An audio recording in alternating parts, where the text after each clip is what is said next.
We heard you. 9 years of Bring Back the Snack Wrap, and you've won. But maybe you should have asked for more. Say hello to the Hot Honey Snack Wrap. Now you've really won. Go to McDonald's and get it while you can. Well, the holidays have come and gone once again. But if you've forgotten to get that special someone in your life a gift, well, Mint Mobile is extending their holiday offer of half off unlimited wireless. So here's the idea. You get it now. You call it an early present for next year. What do you have to lose? Give it a try at mintmobile.com/switch. Limited time, 50% off regular price for new customers. Upfront payment required. $45 for 3 months, $90 for 6 months, or $180 for 12-month plan. Taxes and fees extra. Speeds may slow after 50 gigabytes per month when network is busy. See terms. The Presidencies of the United States is a proud member of the Evergreen Podcast Network.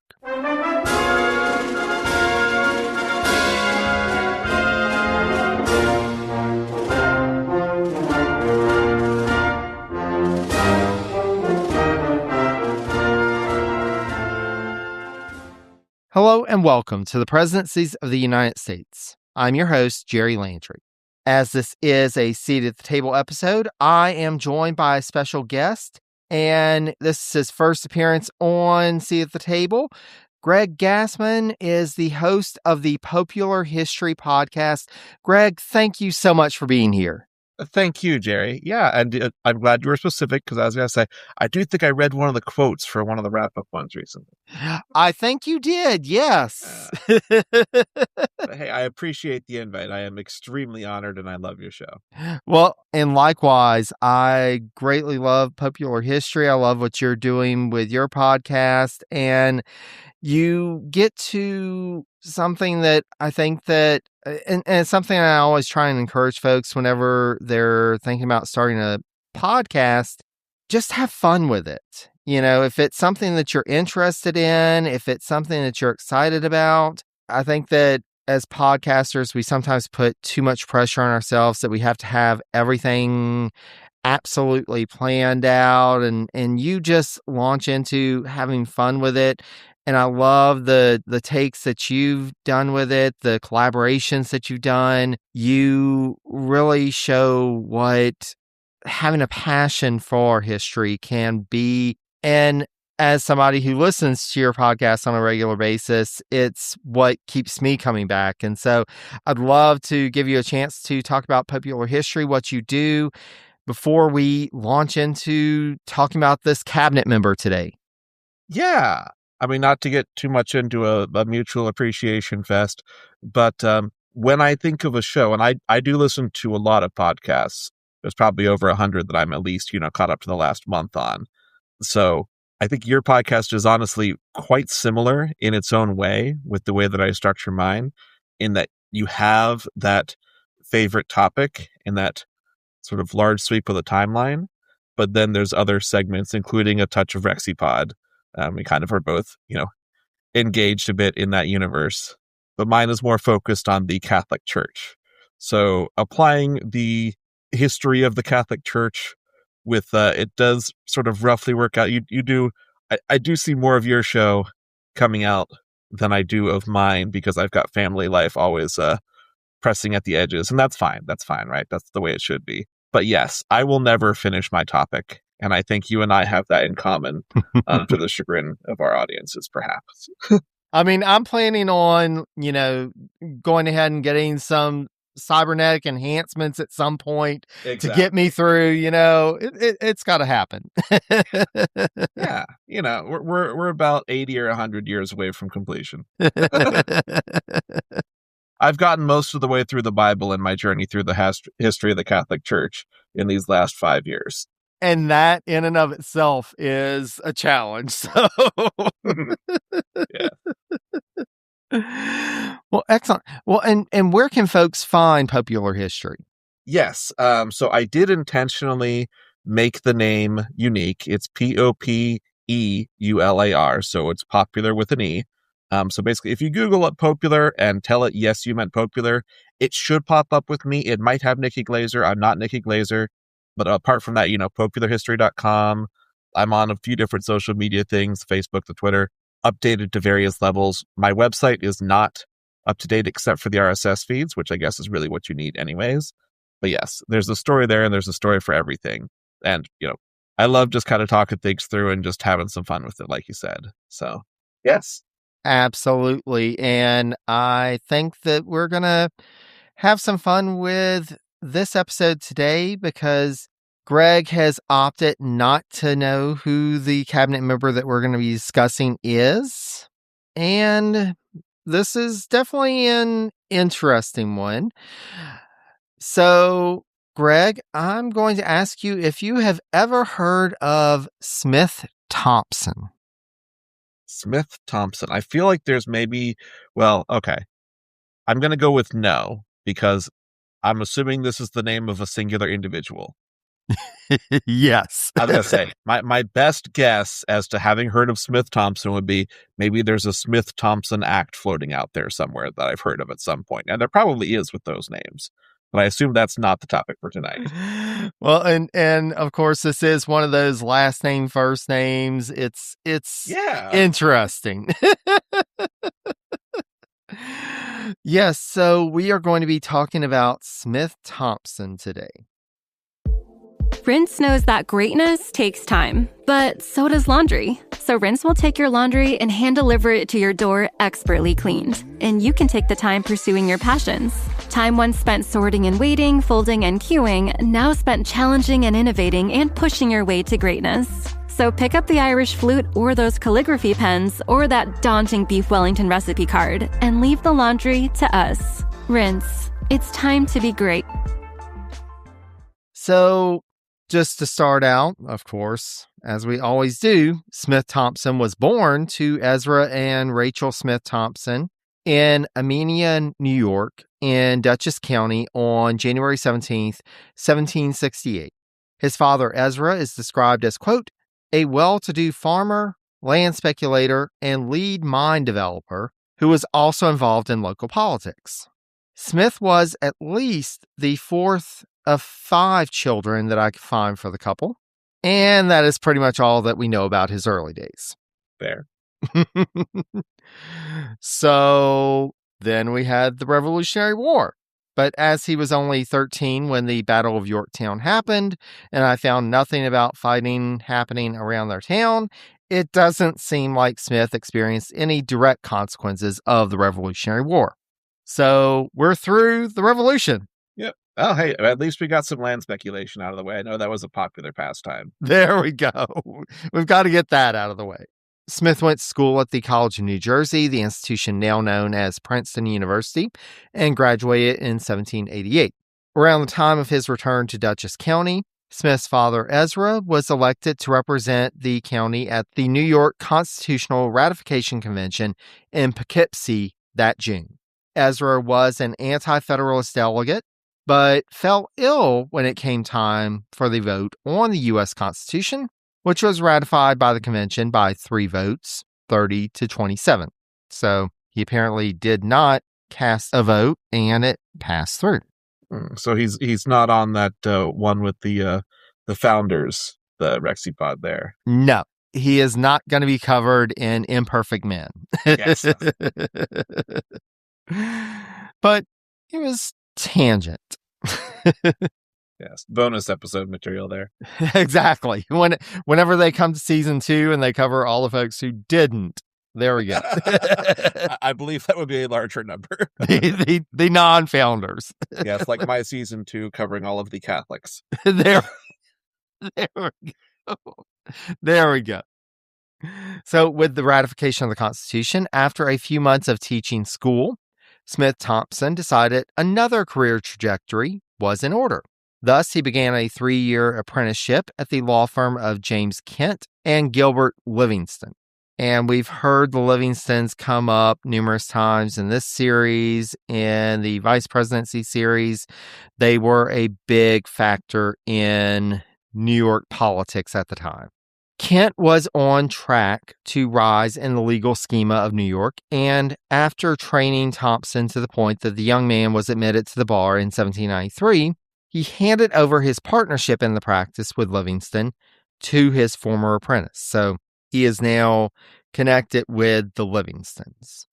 As noted by historian Donald Roper, this was partially due to the fact that Kent, as a Federalist, was increasingly not aligned with Livingston, who was trending more towards the Democratic-Republican faction. So they were starting to see that their political leanings were different and decided, before we have a falling out, let's just go ahead and separate.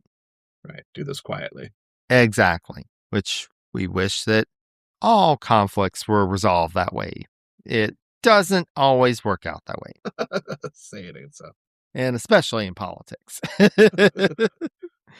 So this partnership was advantageous for Thompson, not just on a professional level, because in 1795, he married Gilbert Thompson's daughter, Sarah. So now not only is he connected professionally, but also he's in the family. Yeah. And like I said, we've discussed the Livingston family in other episodes. We'll discuss them again when we get to Edward Livingston's seat at the table episode. Gilbert Livingston, however, was part of, quote, a less prominent branch of the Livingston clan. Still, as Roper notes, quote, the Livingstons were particularly doting parents and grandparents, and Thompson seems to have profited from his father-in-law's support. So he's getting that leg up from the in-laws. Now, as for Sarah, she was born in 1777, making her nearly 9 years younger than Smith. It would not be long after they were wed that their first child, a son who was named Gilbert, was born in 1796. They went on to have 2 more children, Catherine in 1799 and Mary Louise in 1801. And these connections with the Livingston family paid off because in 1800, Smith Thompson was elected as a representative in the New York State Assembly. Then in 1801, he was chosen as a delegate to the New York State Constitutional Convention. Okay. So he's starting to make that political rise. He's getting on up there. I guess it makes sense that they were having the state constitutional conventions. Yeah. Okay.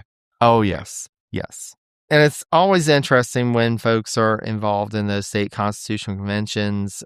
Didn't really find where he contributed anything, but he was there. He was there. And again, Imperfect Men, they know how this is.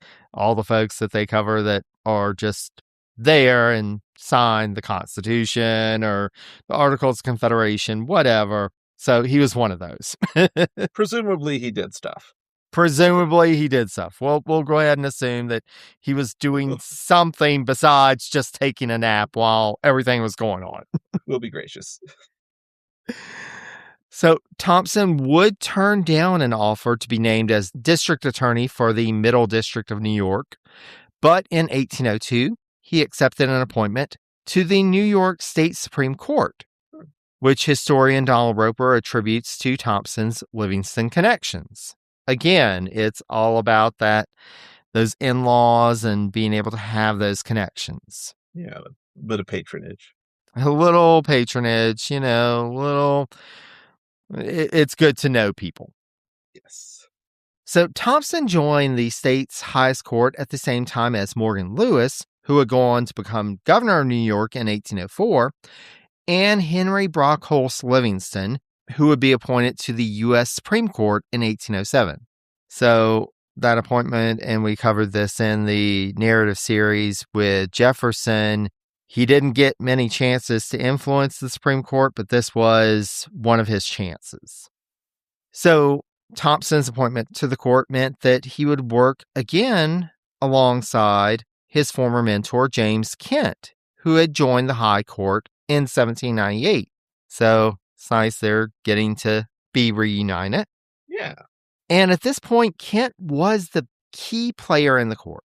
As described by Roper, quote, Thompson and his brethren did not lack ability and independence, but they found it convenient to defer to Kent's industry and erudition in crafting opinions. So they were like, you know what? This guy knows his stuff. We're just going to follow his lead. So is Kent sort of the, not to overuse a metaphor, but the Hamilton? Pretty much. He's playing the Hamilton role here in the state Supreme Court. And indeed, in 1804, Kent succeeded Morgan Lewis as Chief Justice of the New York State Supreme Court. Again from Roper, Thompson, during his time on the New York State Supreme Court, quote, developed the jurisprudence that he would use in his later career. It emphasized adherence to legal precedent, and deference to the legislative branch of government. So he's very much, let's follow by the rules. And you know what? The legislature, they're closer to the will of the people. So we're going to kind of defer to them. And I'm sure the legislature was fine with that. Oh, they were completely fine with it. They were like, we like you. You stay on the Supreme Court for a while. Now, while we now ideally think of the judiciary being outside of the realm of politics, due to the role of the New York State Supreme Court being part of the Council of Revision, which was described as, quote, a body that had veto power over all legislative bills, naturally, they were involved in the politics of the state. And this is something that is kind of odd for us to think of, that you've got the Supreme Court weighing in on every bill that comes through. Yeah. Is that something that came from like existing structures in New York, do you know? Or not as far as I know. It was one of those things, and with the New York government, the state government at the time, there was a bit of back and forth. Like at times they played around with this idea of having a strong executive, and then at other times they wanted something that was a little more, they didn't want the governor to have all the power. And so they brought in this case, they brought in the state Supreme Court because the governor sat on this council of revision as well, but it was one amongst a group instead of just having like a sole veto power. Primus inter pares. Exactly.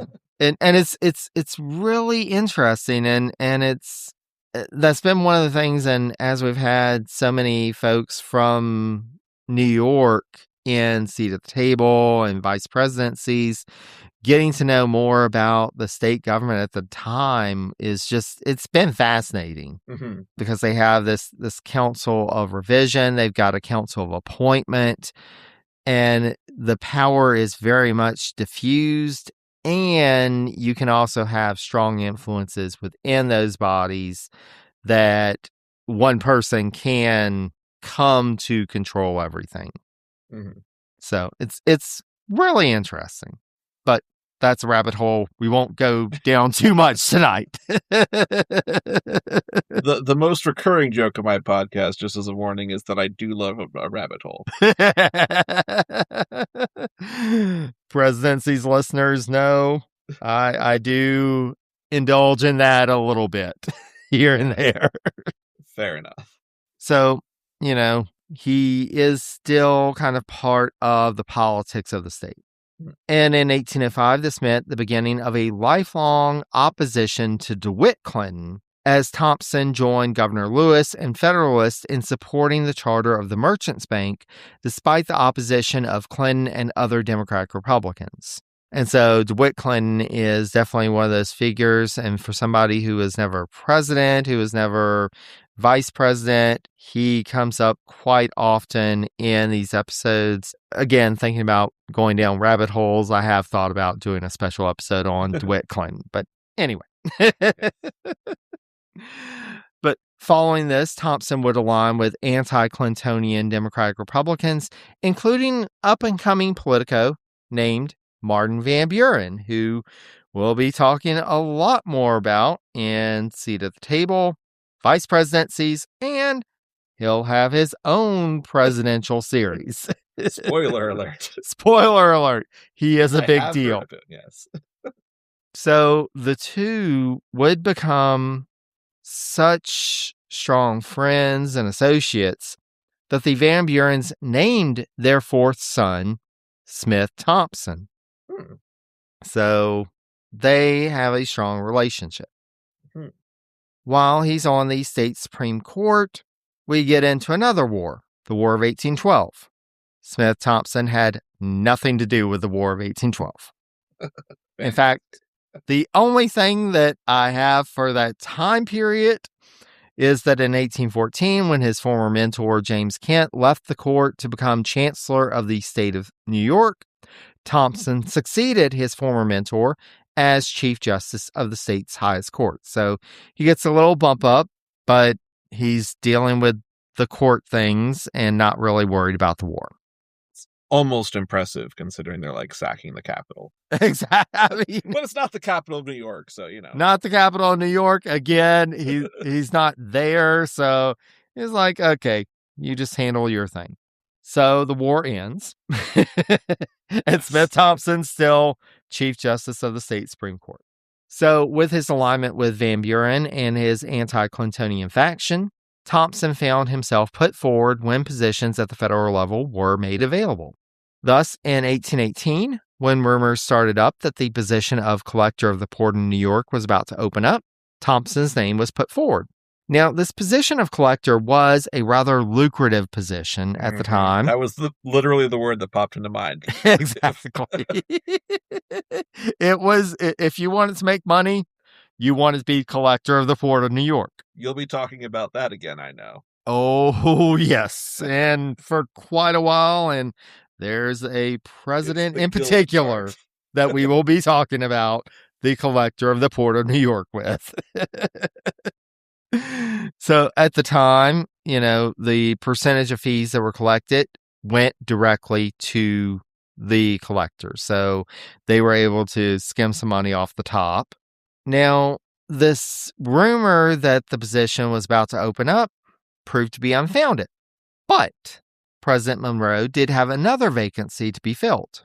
His Secretary of the Navy, Benjamin Crowninshield, had just resigned, and the president was looking for a replacement. Now, while former Ohio governor and former U.S. Senator Thomas Worthington of Ohio was mentioned by numerous folks as a possibility, Monroe seems to have had someone else in mind from his wife's home state of New York. Quick note, I live about 20 minutes from Worthington, Ohio. Really? Yep. Oh, wow! I just finished a biography on Worthington this year. Yeah. I love it. Yeah, big name. I love it. But he didn't get the position. All right, fair. And instead, our hero. It went to Thompson. When the offer was made, Thompson agreed to step down from his position in the New York State Supreme Court to travel to Washington to take up this new post. Now, before we get into that, just to give a brief synopsis on his tenure at the New York State Supreme Court, it had been significant as he delivered around 250 opinions during his 16-year tenure. So he played a big role in the state judiciary. Yeah. Sorry, when I hear you give an opinion count, it makes it sound like it's a social media thing. I'm sure he celebrated with a post. Generally more dignified. Yes. Maybe they had like a big party with, some balloons of 250. But yes, so he leaves this post and he assumes the post of Secretary of the Navy on January 1st, 1819. I mean, good way to start the year. New job. You're now in the federal government. But Greg, in what we've talked about with Smith-Thompson thus far, have I mentioned anything about the Navy, boats, water, anything? Let's see. You mentioned the Port of New York that was almost a position he had, and you talked about him specifically not being involved in the recent big naval conflict. Yeah. So, yes, but not in a good way. Yeah. He has absolutely no experience with naval matters. Fantastic. Just the person that you want for Secretary of the Navy. I'm sure. Well, I mean, it's not like they had any sense of the importance of a functioning Navy at this stage. No. Well, and the war's over, so, you don't really need a Navy, right? Indeed, as noted by Chase Mooney in his overall assessment of the Monroe cabinet, quote, only the Secretaryship of Navy was held by a man of second-rate abilities, and only that position changed hands during Monroe's presidency. And this is true. That's the only position that there was any changeover in his presidency. His cabinet was very solid except for this one post. Monroe, however, was not looking for someone with a great knowledge of the Navy, so much as he was looking for someone, quote, more attuned to New York patronage. Now, in that, he found Qualified. a great partner in Thompson. Absolutely. He knew New York politics. That's what you need in your Secretary of the Navy, New York politics. I mean, they've got a big port, right? Come on. Yeah. Indeed, even Mooney had to conclude that, quote, Thompson was the most able of the three of Monroe's secretaries of the Navy, but his role as presidential advisor was far less important than those of Adams, Calhoun, Crawford, and Wirt. So he's there, he's able to talk about New York politics, and that's about it. Which apparently the New York politics bit was actually a plus. So at least there's that. Yes. So only a couple months into this new role, Thompson was present with Monroe and Navy Board Commissioner David Porter, along with others, for the launch of the USS Columbus from the Washington Navy Yard. This ship, seen as a symbol of American recovery from the War of 1812, would remain in active service for nearly 3 decades. So, didn't really have anything to do with its construction, but yay, he was there. That's all right. I haven't heard of that ship anyways. Now, despite it being his first year in office, as noted by historian Michael Berkner, quote, in 1819, Thompson was absent from Washington from March 28th until December 8th, a period of more than 8 months. Yeah. Okay. You get a new job, you stay there for a couple of months, and then you're like, you know what? I've got other things to do. Well, I assume he was back in New York doing the New York connections, which was apparently what they wanted from their Secretary of the Navy anyways, so. I think that's a fair assumption. Berkner notes that Thompson, quote, was bored by the day-to-day details of administration. Given his frequent absences, the responsibility of keeping the department running fell to the chief clerk, as well as, quote, a board of veteran naval officers that had been established in 1815 to take some of the administrative load off the cabinet secretary. So we've talked about other Navy secretaries being overwhelmed with work and just having to do everything themselves. So now we've got the exact opposite. We've got other folks in who are basically doing the work of the Navy secretary. He was a very able delegator. He was an able and willing, very willing delegator. Yeah, that's fine. You guys do it.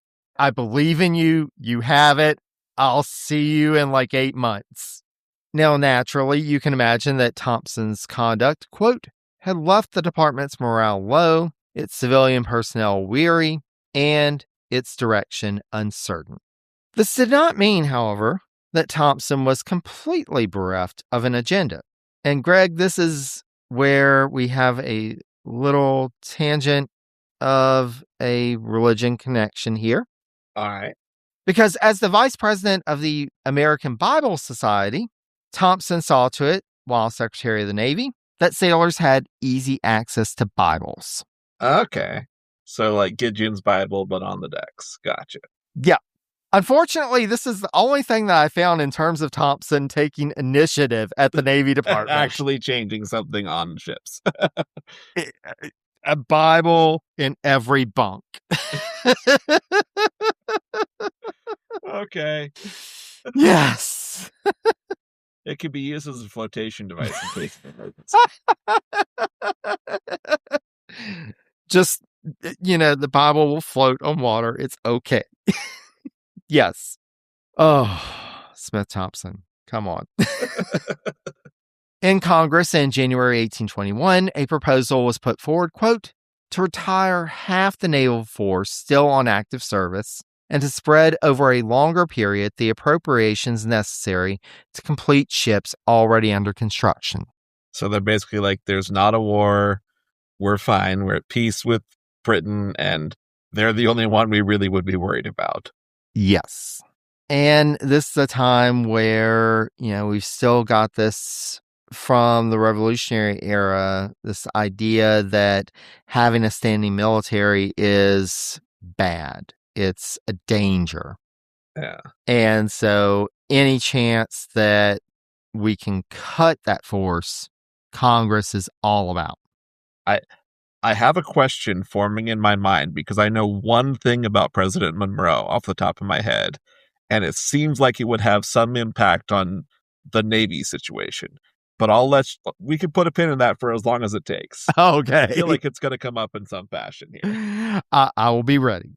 So ultimately, they were able to half the annual appropriation for new ship construction from $1 million to $500,000, with the strongest support coming from members of Congress from states with no maritime border. So this is the time that, we're doing that westward expansion. We've got new states coming in, but they're away from the water.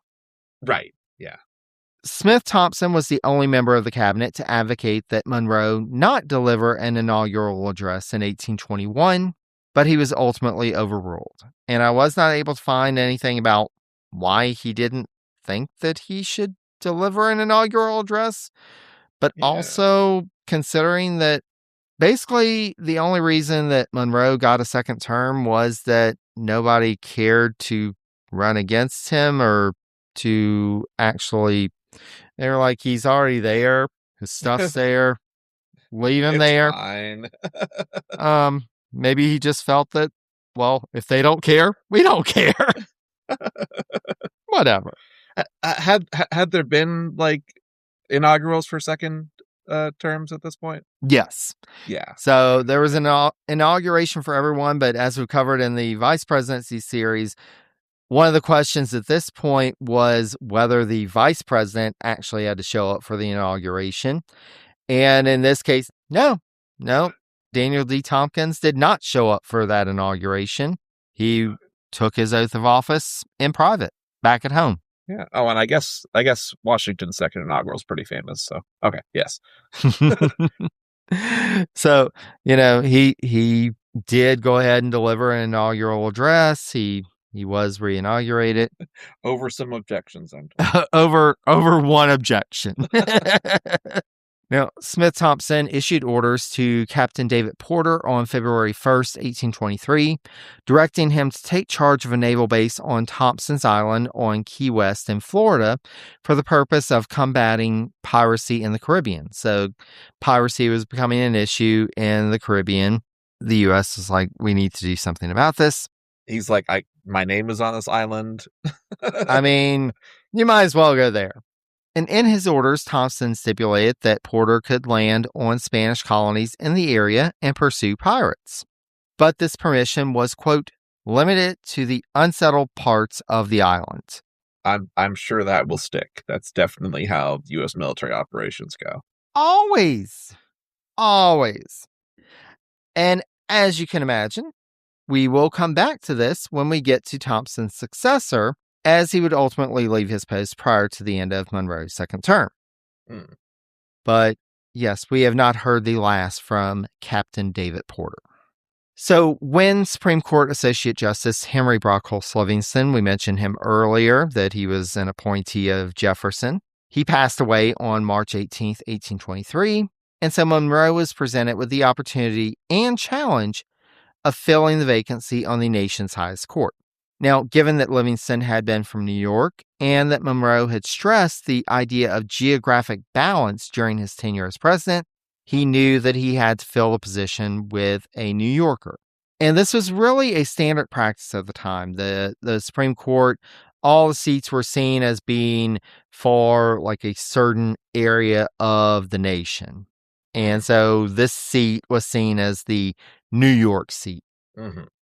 Now, despite this, Daniel Webster around this time spread a rumor to Associate Justice Joseph Story that Monroe was considering appointing Senator Nathaniel Macon of North Carolina.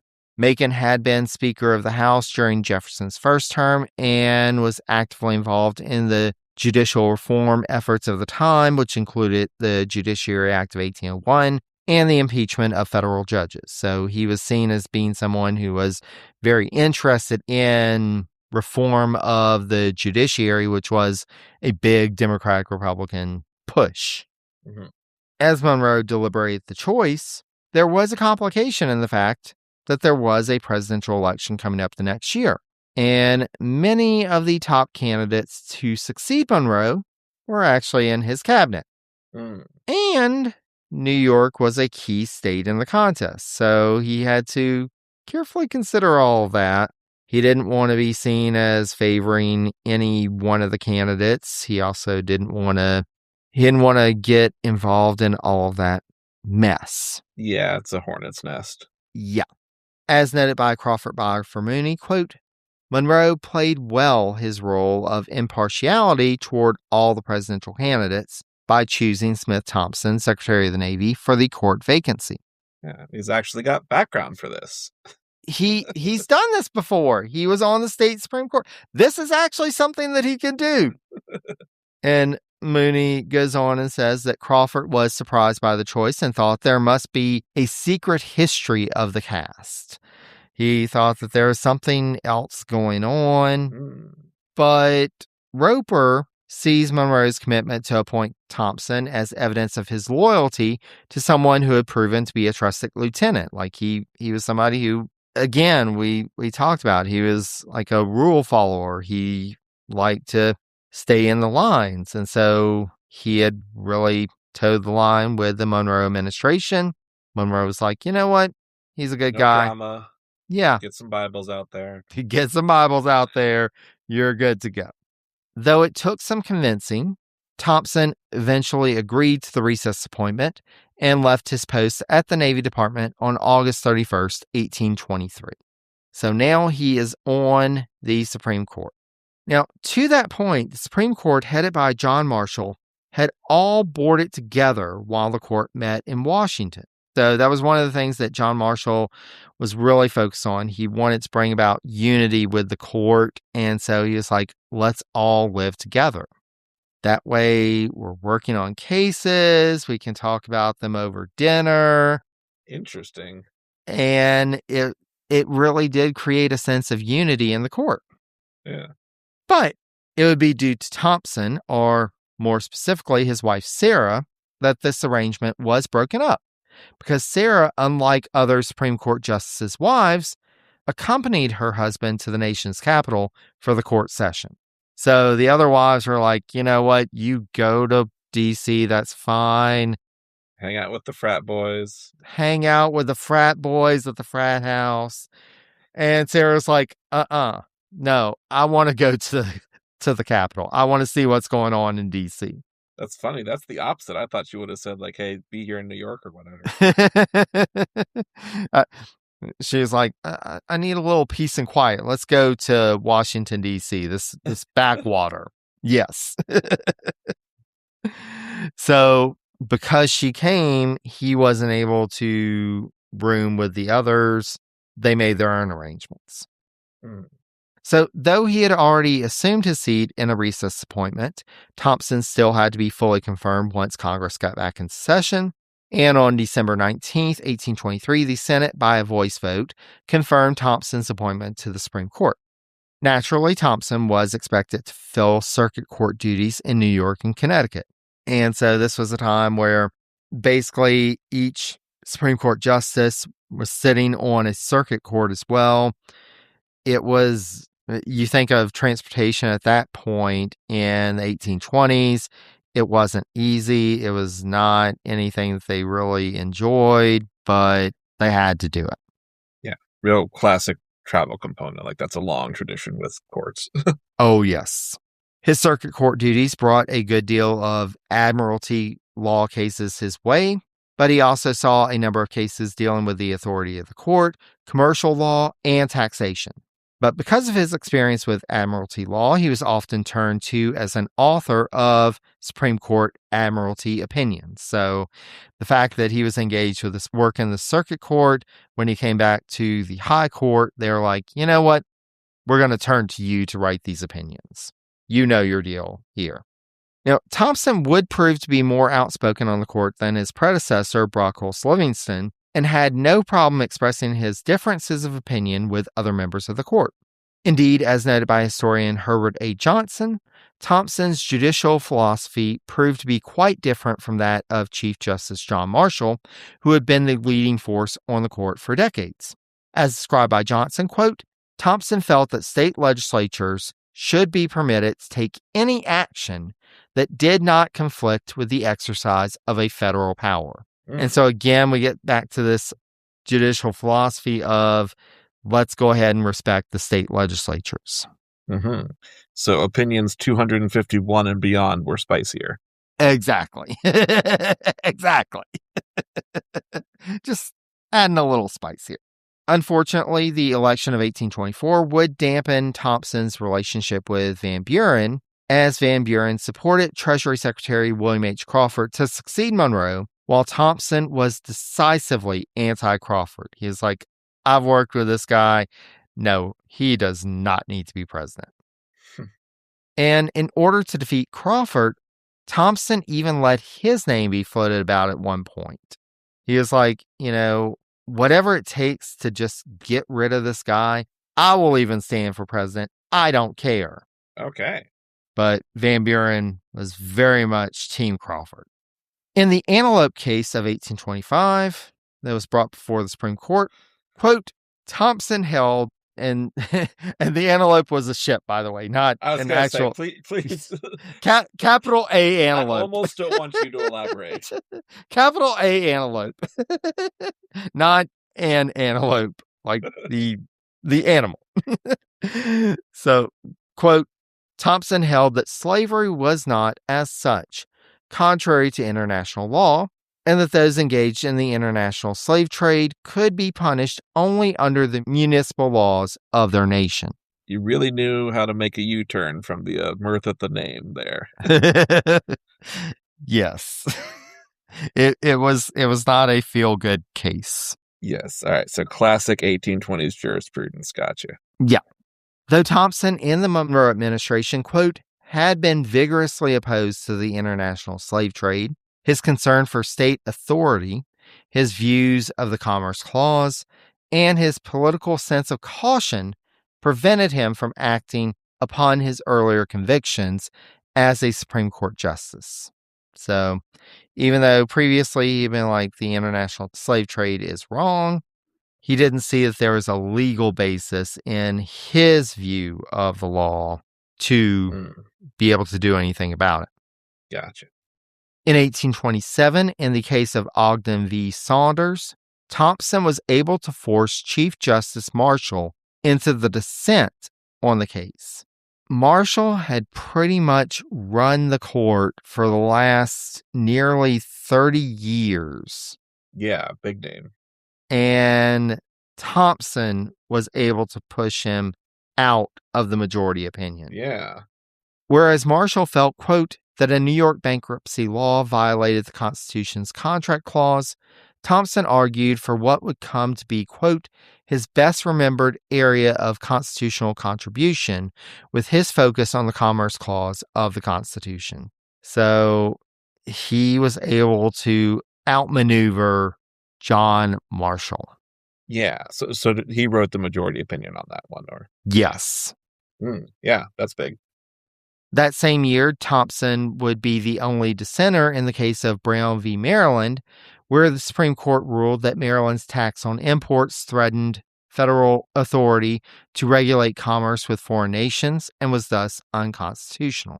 Thompson, however, felt that once the goods were in the state government was within its rights to tax them, and that the tax on imports did not threaten the process of importation. So he was like, as soon as it's on state grounds, the state can do what it wants. Yeah.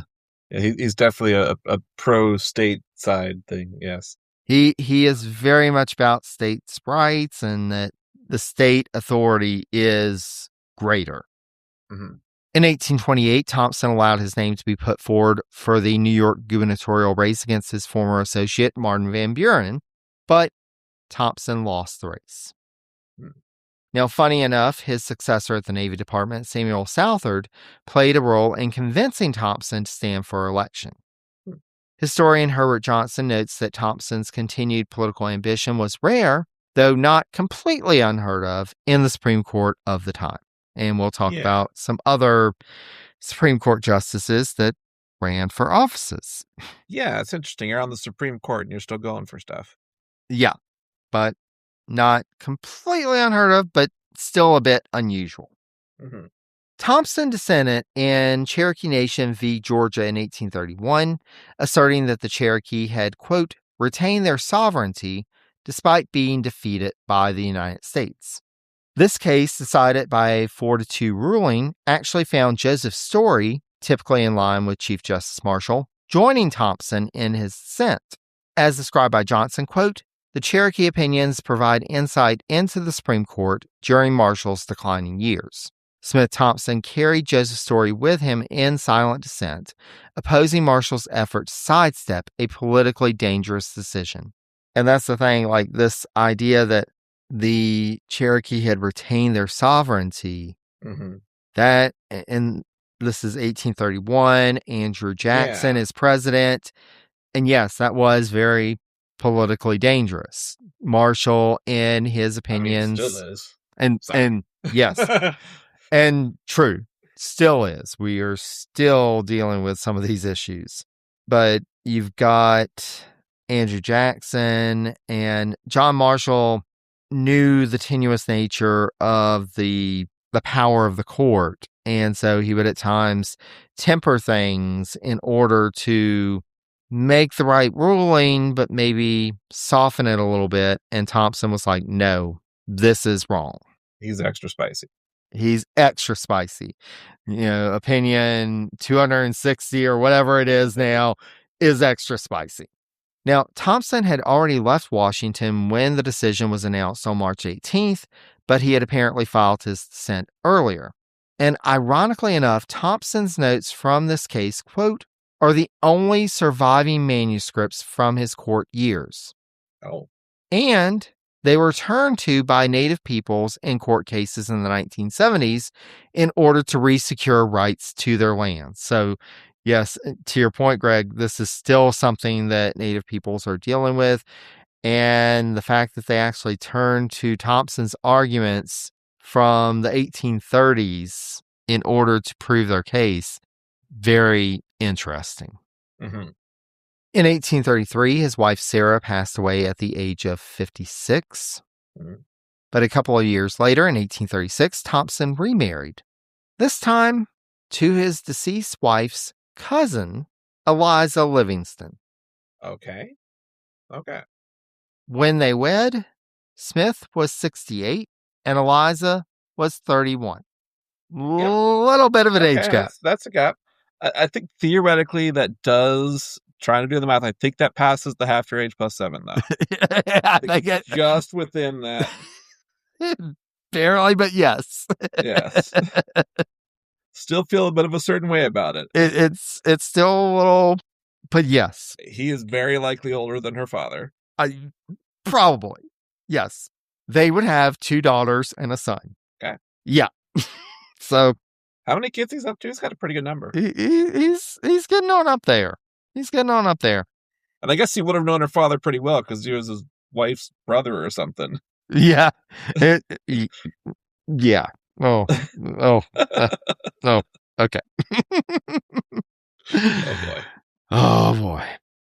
In 1835, the Supreme Court underwent a major change as Chief Justice John Marshall passed away, and President Jackson appointed Roger Taney as his successor. President Jackson didn't go for Smith-Thompson. He, for some reason, didn't love him. He did not love him for some reason. I'm wondering why. You remember that whole Cherokee thing? Jackson remembers. Jackson remembers. Jackson remembers all. And sometimes duels because of it. As noted by Johnson, Thompson found himself a better fit on the Taney Court, as, like the new Chief Justice and some of the latest members of the court, Thompson, quote, was willing to accord greater latitude to state police powers when they clashed with congressional authority over interstate commerce. He was also willing to permit state alterations in the hitherto sacred rights of contract.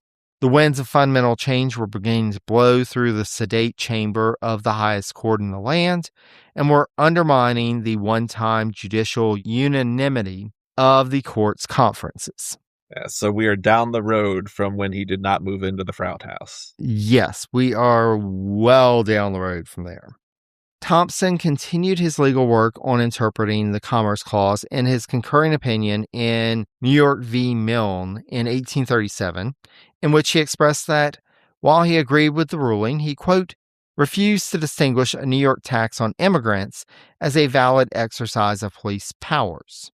Though he believed states could regulate commerce, that came with a caveat of, quote, unless such acts directly conflicted with congressional laws, and he felt in this case that the New York tax did. So he's all about that Commerce Clause. Yeah. Okay. After a few more years on the High Court, Thompson died on December 18th, 1843, at the age of 75 at his home, Rustplatz, or resting place, in Poughkeepsie, New York. So that'd be Dutch, right? Something like that. Yes, definitely like a Dutch, because it's Plaets, Rustplatz. Okay. His home would eventually become the Poughkeepsie Rural Cemetery, where both he and Sarah were buried. Thompson's second wife, Eliza, remarried in 1844 to Judge Richard Ray Lansing, but she found herself twice a widow in 1855 when Lansing passed away at the age of 66. Eliza lived for over 3 more decades, passing away at the age of 81 in 1886. Another Hamilton reference there. Another Hamilton reference. Yes. She lives for quite a while. She would join her husband Smith and his first wife, her cousin Sarah, in the Poughkeepsie Rural Cemetery. That makes for an interesting afterlife. Here's the new wife. Meet the old wife. Now, as for Smith Thompson's legacy, in 1919, to celebrate the 100th anniversary of Thompson's assuming office as Navy Secretary, the U.S. Navy launched a Clemson-class destroyer that was christened the USS Smith Thompson. The ship would serve for over a decade and a half before finally being decommissioned in 1936, after being rammed by another ship while en route from Manila to Shanghai and being damaged beyond repair. I guess they probably did have a lot of ships to name in like 1919. Yeah, that was a big year for ships. It was a time the Navy was growing. Now, in terms of his tenure and impact on the Supreme Court, historian Herbert A. Johnson described Thompson as, quote, a transitional figure between the Marshall Court of the golden years of 1815 to 1824 and the Taney Court that would follow Marshall's death. And Greg, that is the life and career of Smith Thompson. Okay. So before we get into our rounds, I'd love to hear your thoughts, initial impressions of Smith Thompson. Well, there was a little bit more to him in the end than I thought there was going to be. That the first couple decades were a little bit ominous. He did end up doing some things and having some opinions, largely after his actual cabinet service. He's more interesting than I thought he was going to be based on the first 15 minutes. And I think that's a perfect way to start, because we're going to start with the whole picture round. This round looks at the overall career and character of the cabinet member, and we can each award up to 10 points maximum. So what do you think about his overall career? More than I thought it would be, but that does not mean it's much. He's not, someone I'm going to be stopping people urgently to tell them about. Which may go into the last question that I'm going to ask, but we'll hold off on that one. Yes. Yeah, he's one of those figures, he's there and he's doing stuff, but you also don't get the sense that he's really pushing the needle. He's not moving the needle. He's not really doing anything extraordinary. Yeah, every now and then he puts his foot down just so he has an independent foot. Yes. Yeah, I think the putting Marshall into the minority at one point was probably the biggest thing he did. So what do you think in terms of points for this round? I want to go ahead and say like a 3, and I feel like that might even be generous. I think I'm going to match your 3. I think, and this is definitely one of those cases, and honestly, this was probably his round. Yeah. Oof. Yeah, he's neither a nobody. He's not a nobody, but he's not a somebody. He's a body. Yeah, he's a body. He does some stuff, but it's really, and you even think about his rise, and it's all because of those Livingston connections. It's like, oh, well, here's a guy, we know him, and he does okay, he does the thing, but he just doesn't really stand out. He doesn't have many big achievements. Really, the biggest achievement is the fact that, with the Cherokee case that, in the 20th century, folks come back to his notes on this case, but it's only because the notes survived. It's not that. Right. Yeah. And that's a dissent. Yeah. And it's a dissent. Yeah. And I mean, when you were making that note about him as a transitional figure, like that's, I give a little oof. Yeah. I don't know if you necessarily want to go down as a transitional figure. Yeah. You're the guy who was there when things were going from one way to the other, but you didn't really have anything to do with that transition. Those people you could name, he's the one between them. Yeah. So with a 3 and a 3, that gives him 6 in the whole picture round. Next, we go to the go-getter round. This round looks at the impact of the cabinet member during their time in the cabinet. And again, we can award up to 10 points maximum. During the time in the cabinet? Yes. That was brief time in the cabinet.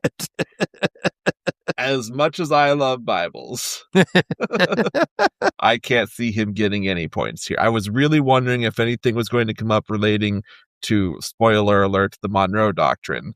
It was the question I was going to have. But no, he got out of town before that was relevant. Yeah. So no, I don't think he gets anything here.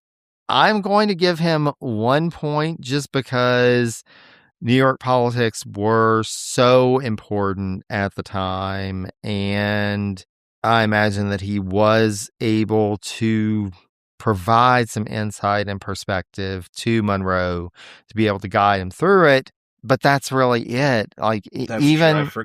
I forgot he was the Secretary of New York politics. Yes, he was basically the Secretary of New York politics. And oh, by the way, you can also handle the Navy as well. And we're shrinking the Navy, so you'll have less to do. And we've got more people for you to hand off your responsibilities to. That was basically it. There's nothing there. That in the Bibles, that was all he did. So, yeah. And he sent a ship down. And yes. Or he let someone else send a ship down to Thompson Island. Exactly. So now he's at 7 points. And now we have a chance to remove points because we are in our hot seat round. This round discusses any disgraceful behavior of or actions committed by the cabinet member. This disgrace does not have to be during their tenure of office in the cabinet, and we can deduct up to 10 points each. So we are taking away points now. Nothing really comes to mind. Well, I mean, just there was that slavery thing. There's always that slavery thing. Yes, the antelope case was not his best look. No. Apart from that, I mean, he did pass the half your age plus 7 test. Otherwise, that would have been a point for me. So what are you thinking? Any points or? Yeah, let's knock off. I'm torn between 1 or 2 points for antelope. He definitely could have been worse, but he also didn't have to do that. No. I'll say knock 1 off because he had a fairly long career, and that was one out of his 250 plus opinions. And I'm going to join you in that. I think that it's important enough to knock 2 points off. So now he is at a 5. Next up is tenure of office. The entire time that the cabinet member served in a full-time capacity will be counted as points for this round. he actually, even though it doesn't really seem like it, because he didn't really do much, but he was Secretary of the Navy from January 1st, 1819 to August 31st, 1823. And so with rounding, that gets him 4 points. So he is now up to 9 points. More than 4 years, and kind of interesting considering that was like mid-administration. Yes. And that's the thing. It was, again, he was that transitionary figure. He lives in that space. Mr. Liminal. So now we get into our bonus round. He does not get a bonus point for serving in more than one full-time cabinet position. He was only Secretary of the Navy. He does not get a bonus point for serving as a full-time cabinet member in more than one administration. He only served in Monroe's. And he was definitely not ambitious enough to become president, although I do love that he was like, well, if you want to elect me president to keep Crawford from being president, sure, why not? I'm not going to say no. I'm not going to say no, but I'm not really going to do anything either. I mean, would he have been the least ambitious president? Possibly. Okay, Possibly. fair enough. It does take something. Monroe, apparently, when it comes to Monroe, you can get a second term because no one else cares to do it. So Exactly. First term, it takes a little more. It takes a little more effort. But no, he did not have to deal with that. So we end up with Smith-Thompson with a total of 9 points. I mean, the Supreme Court was something, but he like dodged around getting points for that. So he certainly did. Well, actually, I guess he got 1 negative point while he was doing that, or 2 negative points while he was doing that. And so looking at the spreadsheet, we do have a couple of folks that are below him. George Campbell came in at a -4. John Armstrong came in at a -1.5. John Breckinridge got 7. He tied William Bradford with 9. Can we call him a transitional figure on your spreadsheet?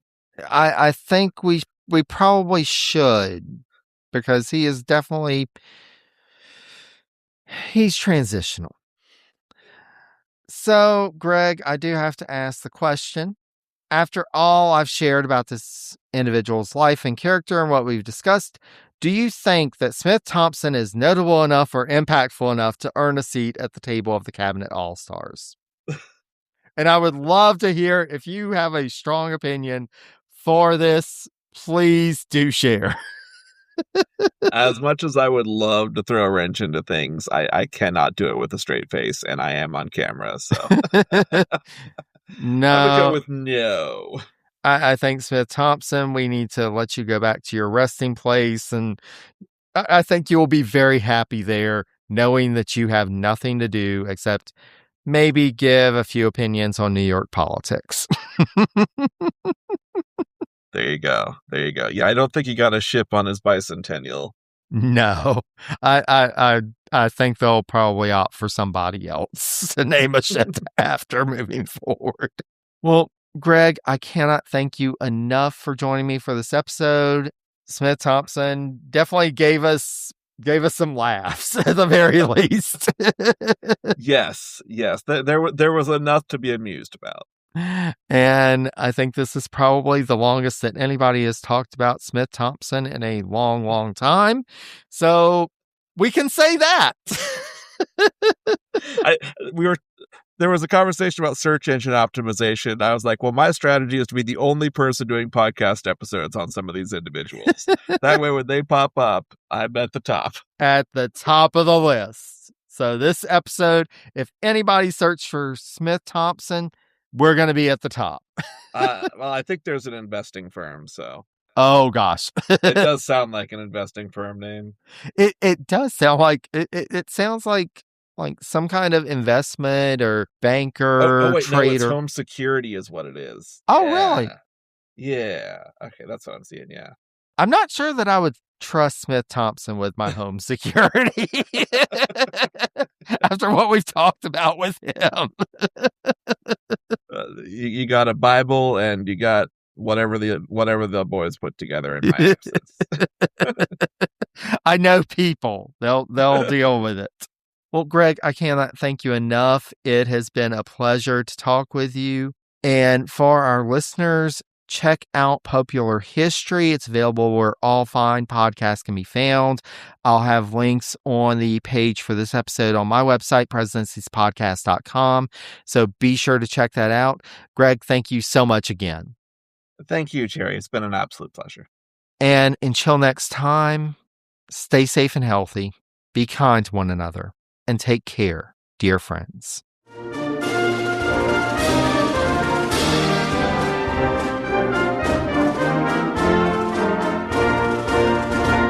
This President's Day, upgrade the look of your home without breaking your budget.